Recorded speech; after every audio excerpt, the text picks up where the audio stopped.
G'day folks. Well, it's time to finally say goodbye to the Bitz'er V4 compressor. I don't have the capacity or the need for something like this. I was originally going to make it a belt-driven, engine-driven air compressor, but it's just way overkill, it's too heavy, and I just got no room for it. So I'm going to strip it down for parts. Loads of good bolts and things, 10.9 grade high tensile bolts. I've got refrigerant fittings, there's king valves and other spare parts on it. Terminal block with brass nuts and other electrical connectors and things. I've already softened it up a bit by taking some bolts out. You can take the oil pump off actually. Might autopsy that separately. Yeah, that's a separate unit. But yeah, it's all in there. If I can turn the crankshaft. Yeah, there's a bottom. The whole bottom plate comes off this anyway. I've got to take that off before I can get the guts out of it. So I'll be able to show how it turns over and what it looks like inside. Not dissimilar to a car engine though. I mean, it's got two-piece big ends, standard crankshaft. The rods are paired up together as obviously a V configuration engine is. A V8 or a V6, same deal. You got pairs of rods. V6 has 3 pairs of rods. V8 has 4 pairs. Yeah, I'm going to set this camera up on the tripod and we'll quickly buzz these head bolts out with the rattle gun. Should be fairly easy. Alright, let's make some noise.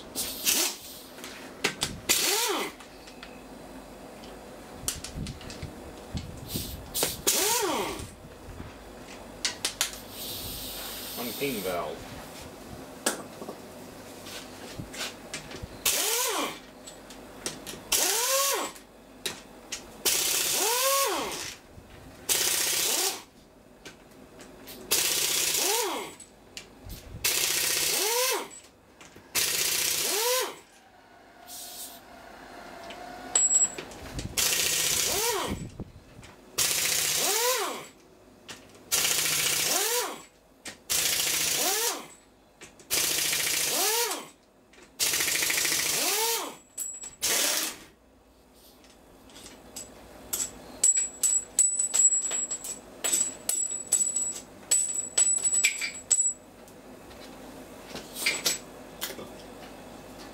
Right, it's the head cavity.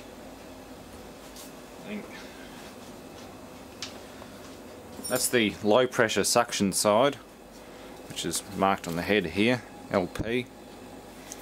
And that's the high pressure discharge side. So it's all got to be completely isolated by gasket, which it is. And there's the head gasket. Really amazing amount of work that goes into these. I mean, these are just bare castings, but still, these compressors are exceedingly expensive. Really expensive. I know not everyone likes Bitz'ers, not everyone likes Copeland's, but I don't know. It's like cars. There's always a bit of a rivalry between the brands. And there's the valve plate. Bit of moisture and crap on it from when I was running it as an air compressor, but largely intact. Pistons look nice and clean. Bit of a shame, the only problem with this compressor was that the motor was burnt out. And that's the intake valves, and those 3 there are the discharge valves. Yeah, that's the discharge side. Little reeds under there. They're really neat. As the piston goes down, it creates a vacuum inside the cylinder, so these valves open up and let suction line gases in. So they're the intake valves. And as the piston comes up and compresses the gas, pushes them out through these. Head gasket on there. That one's well and truly laminated to the head plate. And as you can see by the pattern on the surface, it's fully surface ground. Like this whole plate, it's probably very hard steel. It's like it's punched out of a solid piece of steel, and it's been probably hardened and surface ground. Like, that's really hard steel. So the only way to recondition one of these is to put it on a surface grinder again after all these pins and things have been removed, and re-lap and re-grind the surface perfectly flat. And I mean 100% flat. Same with the deck of the block, same with the cylinder head. Probably more precise than a car engine, because these gaskets have no give in them. They're not like a car engine cylinder head gasket which can be compressed and has metal rings around the cylinder bores and things. These just don't have it. They're very fine, very hard, super high pressure gasket material. Oh, let's get the other side off.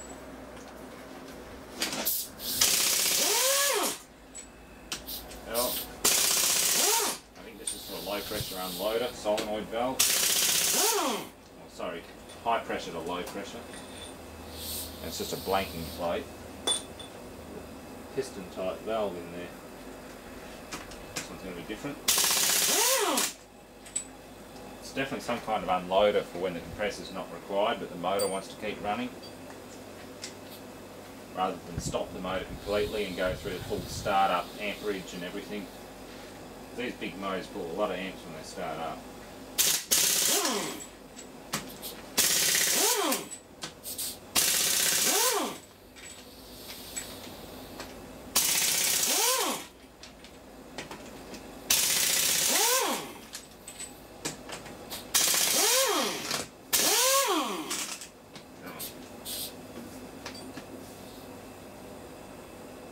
I think my socket's dying, it's not meant for rattle guns.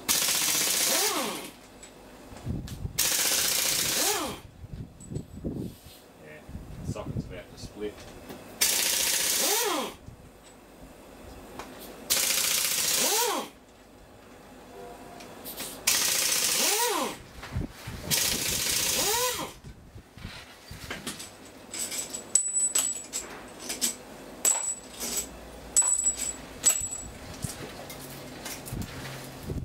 Same deal, so this one has a spring-loaded unloader valve.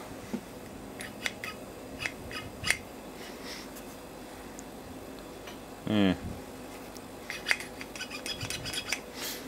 Kind of handy. I could have used that if I turned this into an air compressor. I just put a big solenoid valve or something on top of it to force the compressor to go into unload mode. But it seems to be on the suction side, so yeah, if it's down at the bottom, then it's on the suction side of things. Where is it? No, discharge is at the top, suction's at the bottom. So, I don't know. Someone said I could use this if I wanted to run it as a belt-driven air compressor and keep the engine running. That's all I know. Not that it's important now.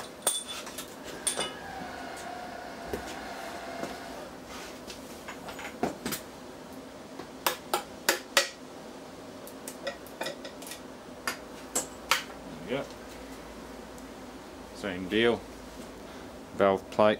This gasket wants to come off too.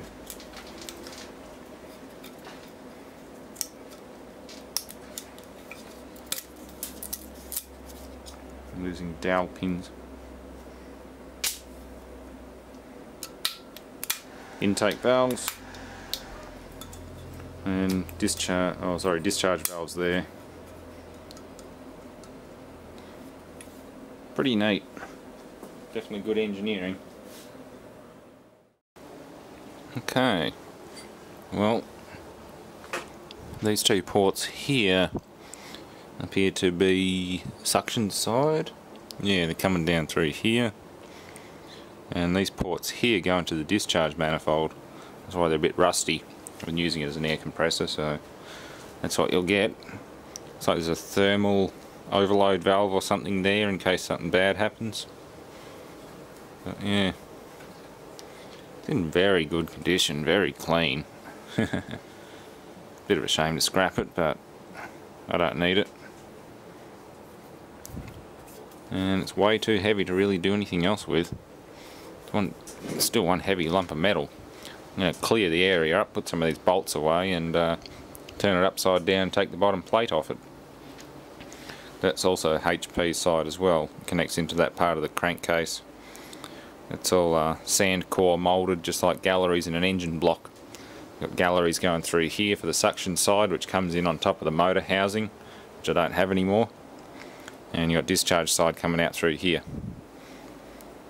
Pretty neat little unit, very expensive, and very much scrap metal now.